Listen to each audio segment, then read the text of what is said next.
This is TLV1.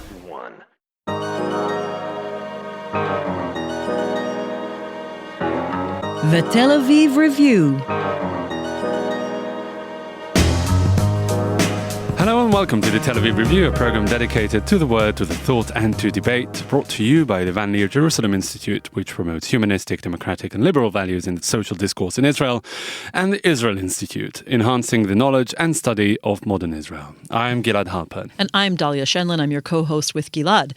We'll be talking every week about research and books and ideas and things that have caught our attention. Our guest today is Dr. Sara Yael Hirschhorn. She's a research lecturer in Israel Studies at the Faculty of Oriental Studies and Oxford Center for Hebrew and Jewish Studies at the University of Oxford. Her book, which we'll be discussing today, is definitely going to delight all American Jews. It's called City on a Hilltop, American Jews and the Israeli Settler Movement, published by Harvard University Press in 2017. Sarah, thank you for being on the show again. Thank you for having me. Years ago. So I get this question all the time from Israelis and Americans and sometimes journalists. Why are there so many fanatic right-wing American settlers in the settler project? And aren't most of those crazy radical settlers American? You give us actual data behind these generalizations and you disabuse us of some of the stereotypes. Who is this population? What are they doing here? Well, I think we first have to answer the question of why did they come here to begin with, and that will help unravel some of these mysteries and stereotypes that we have about them. This was a generation that grew up in the United States around the time of, coming of age, around the time of the 1967 war, and had been very active in the social movements of their day. They were young, they were highly educated, upwardly mobile professionals who had experienced the 1967 war as a defining moment of their childhood or of their early lives. And they saw their struggle for civil rights in the United States as also being something that they thought that they could do in Israel, but this time for what they would call human civil rights and Jewish human rights in the occupied territories. So these were people who came from the left in the United States who saw themselves continuing in a career of activism and politics in Israel. I have to ask you about that left-wing pro-civil rights background of these people.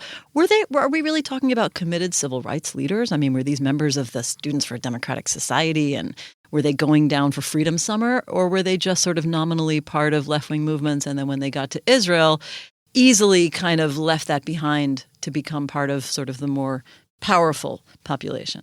So certainly there was a spectrum, but many of them had been, on campuses in the late 1960s and early 1970s, taking part in, demonstrations, in occupations of buildings, in general struggles for justice for African Americans, for anti-Vietnam War, so crusade against global imperialism. And they were very much, part and parcel of this generation's milieu. And while, some were more active than others, they certainly had dramatic exposure and sympathy to these movements. How do you explain, you said that they see themselves as such still after having moved to Israel. How do they explain that to themselves? Because most people would disagree with them and say that they're actually involved in a project that's anything but promoting civil rights, peace, understanding, whatever. Or directly disenfranchising, right, in terms of people who are governed by a military regime without the right to vote. They're on the front lines there. How do they justify that to themselves? Well, first of all, I would say that the realization did not come immediately, much like the early Zionist pioneers before the founding of the State of Israel, who were mostly, self-interested, that this was a project of self-realization. And it was only, with time that they really started to take a hard look around. Yeah, but that's different. I mean, they could have moved to Ra'anana just the same, as indeed many American Jews did, and fulfill their Zionist dream just the same. They chose to go live in the West Bank. Right, but I don't think that initially, remember that these were people who were coming in the 1970s and 1980s prior to the First Intifada, before, these direct daily confrontations and cycle of violence had deepened in the way that we know today, that these were people that thought that they could live in a settlement and, go and drink coffee with the, Palestinian neighbors next door and didn't quite understand, or had not entirely internalized Palestinian nationalism and the disenfranchisement in which they were participating. They came to places that to them, and the Israeli government had also told them, were places where they had been, they were allowed to settle, and they took this somewhat at face value. and were not particularly aware of the political consequences of the project in which they were engaged in. I mean, they came for their own self-realization, and it took time before they really internalized that their self-realization meant depriving another people of sovereignty. Are there people who became disillusioned with that? That Sure. came here in the 1970s, lived in, I don't know, a frat for a few years and then said, this is not what I want to be identified with? Sure. I think the First Intifada was a major turning point because then, not only was the politics of the situation quite apparent, but the dangers of the situation became quite apparent. And these were people who, had lived for a few years in what they thought was kind of a sleepy village in the countryside and suddenly realized that they were on the front lines of the Israeli-Palestinian conflict, and not all of them wanted to live that lifestyle. So many did leave, and certainly the Second Intifada, which was even more harsh, was another movement. But I think that they had two options. There were those who said, this is a zero-sum game, and I'm going to double down, and I want to stay here, and I'm going to make the commitment to ride this out regardless of the consequences to myself and my family, or I don't want to be the, soldier at the front, so to speak, or the civilian soldier at the front, and I don't want to put myself and my family through this experience, and I'm going to, as you said, move to the north and pioneer as they would see it there. I have a question about how this really distinguishes them from other American immigrants, because other American immigrants, and I've been here for 20 years, I've seen a lot of people come and go. Lots of American immigrants leave. That I don't think that sets them apart. What does set them apart from other American immigrants? And here's the flip side. What sets them apart from other Israeli settlers? So what sets them apart from American immigrants is not actually really their political commitments, because I think Americans across the board and American aliyah, or I don't really like to use the term aliyah, but let's say immigration to Israel, is mostly an ideological act. It's not to say that Americans don't benefit from certain costs of living, equivalents here, especially the cost of Jewish life in America, which is much higher if you're taking into account schooling and other expenses of Jewish life, and not to say people don't come here seeking some of those alternatives. But it's primarily an ideological move. And Americans are quite active across the board in politics, from the left to the right. So it's not to say that these people are so unique in that sense. And in fact, my first project is really to look at Americans in politics in Israel. And, that would have been something I would never have been able to complete in my lifetime. So I decided to stick with the ones in the settler movement. But I think that what motivates people is the same. Americans come with a desire to change the system. Fundamentally, they come to Israel and are not happy and often not able to acclimate to the nature of politics and society here, what I would call kind of like the military-industrial complex of Israel, where everyone has known everyone from childhood, has gone to school and the army and the university together, and Americans who come here are often really quite on the margins of society, if not in an economic sense, but certainly in a social sense. And they also find that the way of doing things in Israel is foreign to them, and they feel that they come with a superior value system and want to make significant changes. Americans? No. Yes. Americans Well, you have never. you have a very interesting chapter where you talk about, I think it's Rappaport from Ira Rappaport, and he's from Tekoa, and he's from Shiloh. Shiloh, okay. But you say at first he comes and he says, I'm going to bring my Western values here, and we're going to have lots of good relations with the Arab neighbors. But then within a short time, it sounds like he says, no, the Western values don't work. We need to use force. Right. So there are those, who turn to settler terrorism, like Ira Rappaport, who had been a member of the Jewish underground in the 1980s, who really, whose great claim to fame was blowing up. Yes, blowing off, unfortunately, maiming Bassem Shaka for life by blowing up the car, which he was about to, to start the ignition, and maimed him for life. So this is his claim to fame, I suppose. And he is still someone that really has never entirely abandoned violence.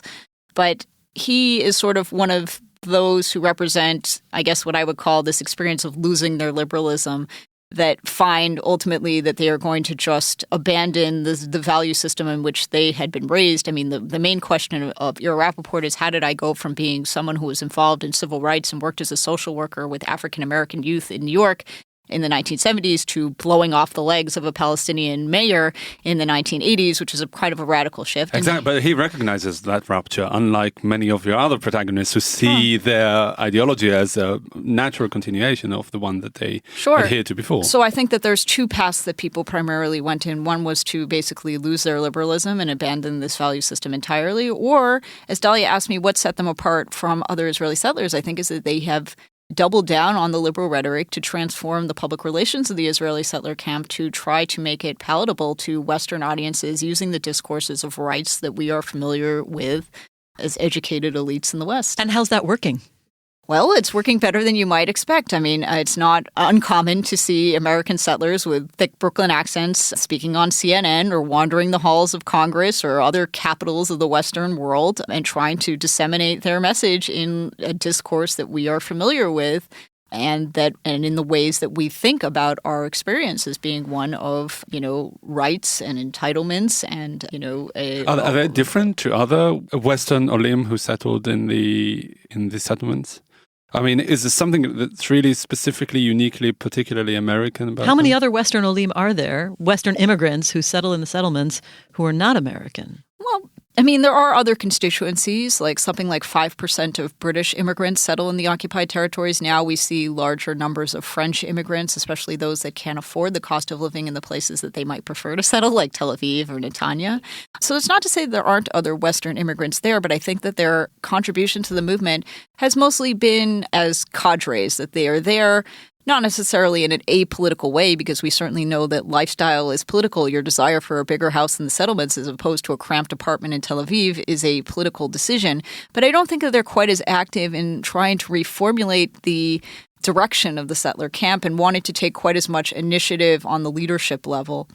To what extent is it really a reflection of some sort of an all-American mythology, manifest destiny, the pioneering, pushing off the frontiers? And to what extent is it really something that is more specifically Jewish American, about the Jewish American experience, Jewish American disposition? I have to ask the other side of that question. Maybe it's that they didn't really feel so much part of the American mythology and glommed onto the Israeli pioneering mythology. Which is it? Or is it both? Well, I think it's both. I mean, these are people who explicitly saw themselves as those who had missed out on two pioneering experiences. One of the opening of, the frontier in the United States of manifest destiny. Which Shucks, just restaurant. missed that one. Yeah. Certainly. And then those who had also, they didn't come here before the founding of the State of Israel. They missed out on what they considered to be like the Chlutzniut experience, the pioneering experience. So they wanted a bit of both, and they saw themselves as being able to recreate that.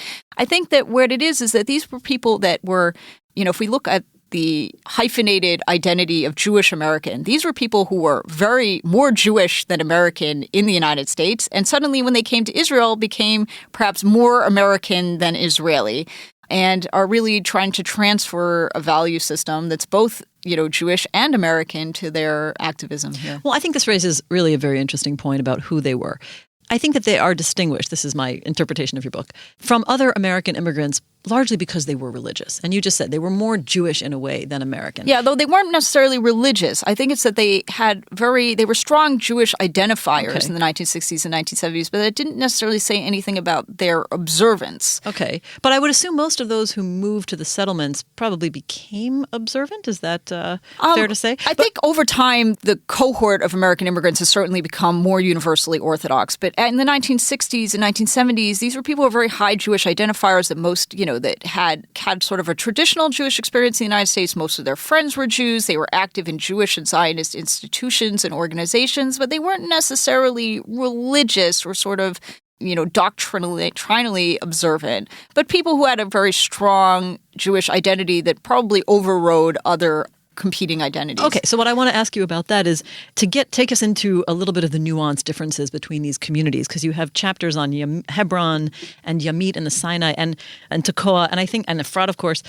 Hebron is an interesting case, right? Those are people who, at least from reading your book, seem much more Messianic Jewish oriented, at least after they get into the Hebron scene. Can you tell us about some of those individuals? Sure. So I wrote quite a lot about a family from my hometown or adjacent to my hometown of Springfield, Massachusetts. And this is the family of Yonah and Malka Chaikin and their 8 children that came to Israel in the early 1980s. Yonah had grown up in my hometown. He had been a member of, the same organizations and synagogues and schools that my parents and my father and his siblings had joined. And eventually, after, several years living in the Boston area, he was a graduate of MIT. He and his wife Malka from Philadelphia, Pennsylvania, decided to move to Hebron. But they moved there kind of by accident. Originally, they had come at the time when American settlers, or rather Americans moving to Israel, settled in absorption centers, and they didn't go directly into private apartments.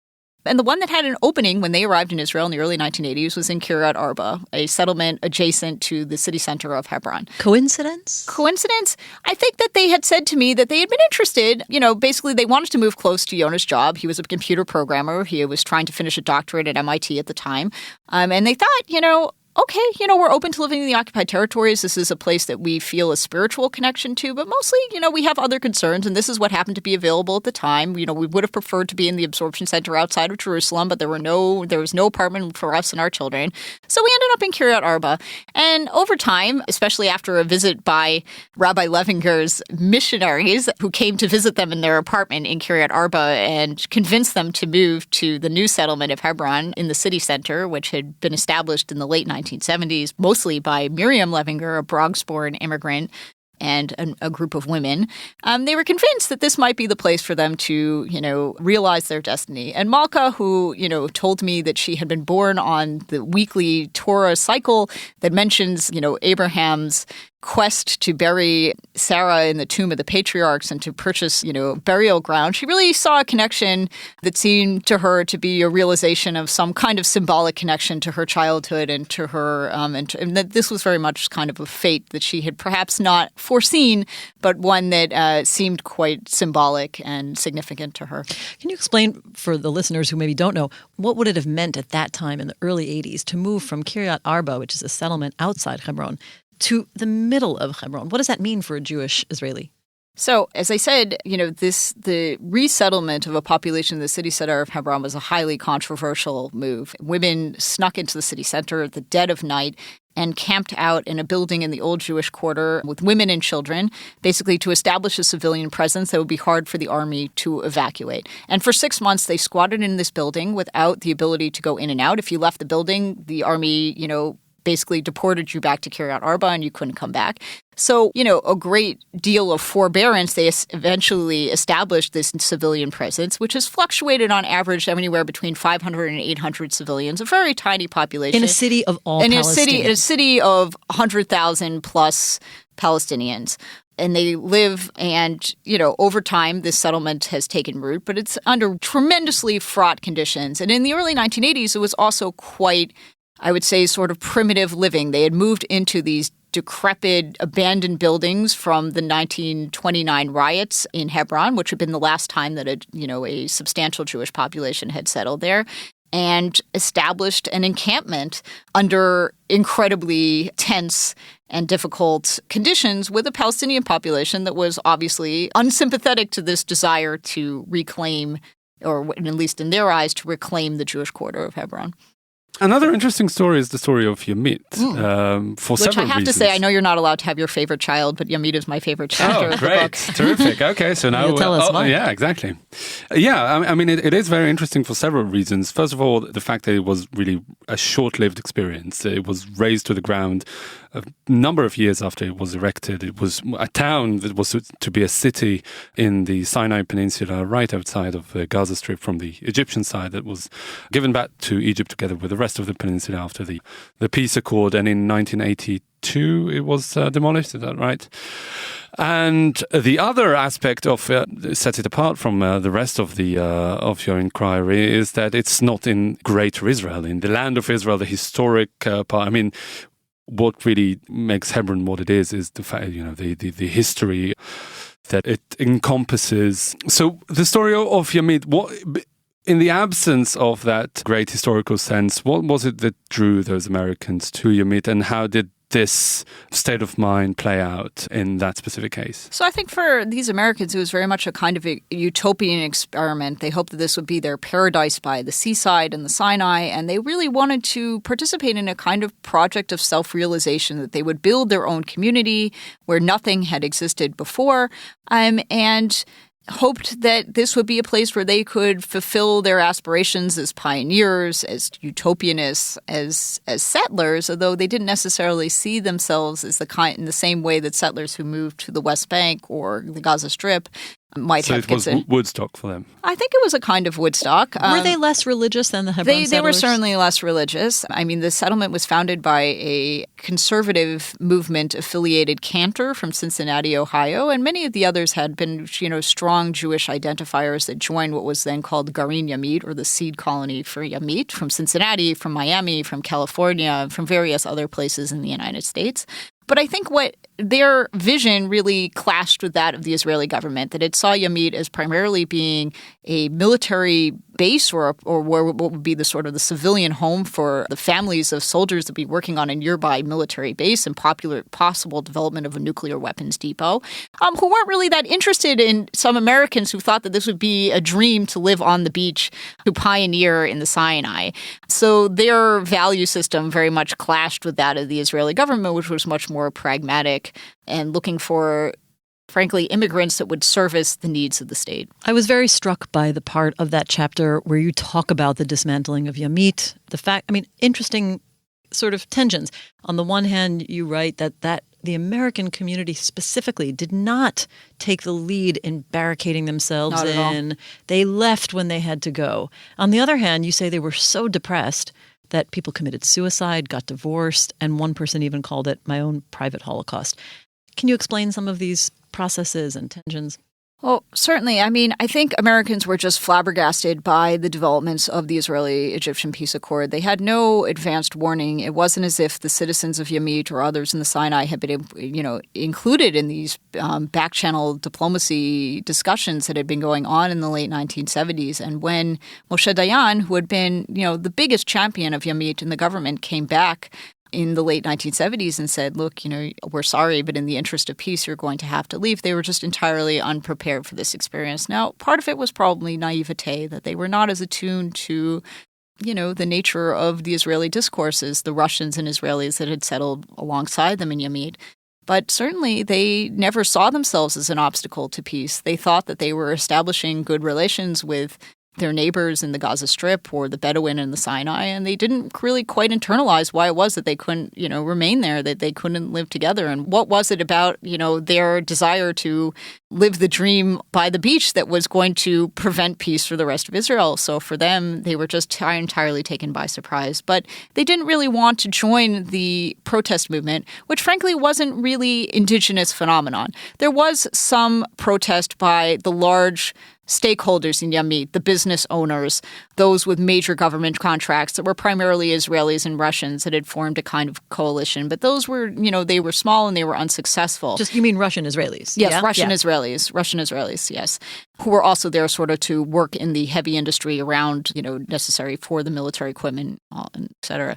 So primarily those who came to protest had never lived in Yamit itself. This is when the phenomenon of Yamit was appropriated by the national religious movement. And suddenly all these yeshiva bachers were coming down to Yamit to protest the disengagement when the population who had lived there had never interacted with these people before in their lives, were kind of resentful that suddenly they became the presence in the town in its last days. And were not particularly interested in, being a pawn in a larger political game. What they wanted was to have been able to realize their, Zionist and personal dreams. And, they were obviously incredibly devastated that they had poured years of their life into this project only to see it razed into the sand. But, they didn't want to be sacrificial lambs. And what happened to them after the evacuation? Where did they go? So they went to a variety of places. Some went back to the United States. Some of them said basically, look, we're willing to start our Zionist dream over again, but you need to find us a place where we can do that. And some did that. Some went to Zichron Yaakov and other places, other sort of coastal enclaves in Israel where they felt like they could reestablish their lives. They took their compensation and built new homes and new lives in other parts of Israel. Some went back to the United States. Some remained in the Negev, in Beersheba, where many of them had had jobs and were working previously. But I think kids, although this was only a very fleeting period of their lives, this was maybe 6, 7, 8 years and many of them lived there. If they came in 1975 and they left by the early 1980s, it was a very, very short period of time, but it left an incredible mark on them and on their future. Certainly but on them. Didn't join the communities in the Frat and go on the No, Hebron not particularly. Some others did move to, some Israelis moved to the Gaza Strip. Those who'd obviously been involved in some of the agricultural settlements in the Sinai moved to the Gaza Strip. And there were people who had been, sort of been disengaged twice after the 2006 disengagement, but not very many of the Americans. Well, I think this is interesting to look at this in light of contemporary thinking about dismantling settlements, because as you point out, the people who lived in Yamit were not really the ones who were barricading themselves in. And yet the images that are iconic in Israeli collective memory is of these fighters on the roofs of the places in Yamit. And it's also interesting that, some of those people who had barricaded themselves were Meir Kahana's followers. So there were some Americans. The most extreme. But those, the Americans in Yamit had nothing in common with those other Americans that had, put themselves on a kind of suicide mission in Yamit at the time. But this is very relevant politically, because every time the government considers the idea of dismantling settlements now, Israelis then say, oh, no, we can't possibly do that because it will tear us apart. And what you've brought to mind in that chapter is that maybe our recollection of this is only of that radical fringe who aren't even the people who live there. Makes me wonder what we're forgetting about the disengagement in Gaza. We all remember the traumatic pictures, but do we remember how many people left quietly and willingly, evacuated themselves? Absolutely. I think it is probably something, sort of a prognostication for the future. But I do think that the lesson of Yamit, as well as the 2006 disengagement, is that these people, may have left quietly, but they were not provided for after they left. They were not given a new chance to restart their lives in a way that the government supported them in a humanitarian and, sometimes even in a fully, compensatory economic factor. So I think that those lessons also endure, that many would leave quietly, but they need to have a chance to restart their lives. How difficult was it to track them down, the Americans of Yamit? Now 35 years on. Yeah, so some of them are quite elderly, actually, as you might imagine. If they came in, sort of at midlife, not all of them are still in Israel. Some of them have become quite frail. And sort of to see them now, certainly I saw pictures of them in their prime, and to sort of meet them now in, the later stages of their life was quite touching. But to also see, despite how short the period of time was, how much of an impact it had on their lives and changed them as people in a profound way. I wanted to ask you, because we are running out of time, another general question perhaps. Is it really a generational thing? I mean, a generation-specific phenomenon? We were talking about people who came of age in the 1960s and 70s and came to Israel right after the capture of the West Bank and, this explosion of Israeli patriotism and pioneering spirit, etc. Looking at the younger American immigrants, I mean, those who came of age in the 80s and 90s, even millennials, there are many more coming today, settling, I don't know, I see them all around in Tel Aviv, much more than I used to. Do we see any parallels between these two groups, these two generations? Well, the demographic profile has changed, certainly. So these are a different cohort. I mean, they're older, they come with larger families, they're more universally orthodox in their religious practice. They're often less well-equipped to join Israeli society than those of their predecessors, less well-educated, come with less skills, or less economically viable. I think because those who come today are coming, some are coming for economic reasons, and others, I think, are more motivated by religious ideology and just have a different skill set than those of their predecessors. But also Israel has changed. So when those who came in the 1960s and 1970s were far more educated than their Israeli peers of their day, they had much, Israel was far less developed than it is today. So coming from America meant that Israel was getting a brain gain. Today, perhaps not so much. We won't tell the millennials who said that. Don't tell the millennials who said that. But the same kind of ideological zeal that characterized I think that there still is the same kind of ideological zeal, but also, we're 50 years into a settler movement, and there's now really a schism between the old generation and the new generation, also amongst Israelis. What is that schism? Well, I think the reason we see the Hilltop Youth and some of these other, movements evolving today is because there's a real tension between establishment settlements and even, Moetzet Yesha, the Yesha Council, which is the umbrella organization of the settlers that is considered to be very close to the government, and those who see them as being kind of the bourgeois, mainstream, apolitical settlers and want to see more ideological ferment within the movement. Wait, so the people who established the settlement project are not ideological enough for the young generation of settlers. Sure. They think that, they collaborated with the government, that they're sort of pushed around by Bibi and President Trump and sort of are at the will of the regime, that don't take people out into the streets, that don't go and settle on the hilltop, independently, that don't push the envelope enough, and that, more needs to be done to further the project, that Israel has succeeded sort of in the, another Dunam, another goat model of settlement building, but it lacks the ideological fervor that it once had in the eyes of the youth. And so I guess for the last question, I would say, do you think that there's been an equalization of the Israeli and American settlers, or, sort of synchronization of their ideas, and the younger generation are united between Americans and Israelis, but if they're settlers, they are of that more radical, more ideological approach, regardless of whether they're American or Israeli, and the main divide is going further than the previous generation, taking more land with more radical approaches? Well, for those who arrived recently, I think that the divide remains, both in territorial Israel and in the occupied territories, that Americans do not assimilate completely here. They live in enclaves. They have a different approach. If there's been any kind of normalization, shall we say, I think it's because of the triumph of settlers and American settlers of having such a profound impact on the dynamics of the settler movement, especially its public relations, that we see this as sort of being normal today. But I think that was not something that existed, 20, 30 years ago. The difference is for the generation, say, of Americans that were born here, or any immigrant group that were born here, they've been part of, what's sometimes called in the scholarly literature as sort of the steamroller of assimilation in Israel. The army, the school system, the, youth movements, the university, other major points of contact with Israeli society. So for them, they are closer to their Israeli peers than their parents. And certainly for them, the tension is more, do I rebel against my parents' generation? And that's the rebellion of the new generation. I have to ask one last question because I think we can't end this without talking about him. Probably the most important American-born settler who changed the course of Israeli politics in a way, Baruch Goldstein. Thank you for making this the last question and not the first question. Yeah. How do we explain this, and what did the American settler community do about him? So, We have to say that he's the perpetrator of the Hebron massacre of 1994 that is credited with a great degree of justice for derailing the Oslo peace process. And helping to inspire Yigal Amir, who became the assassin of the prime minister. Lots of things were set into motion by Baruch Goldstein. Absolutely. And if I'd asked you, if I asked anybody, what is the one household name of American Israeli settler that you would recognize, the first and only person that people would be able to name is Baruch Goldstein. And that says something about how Americans are perceived in Israel, not only within the settler camp, but more broadly within Israeli society.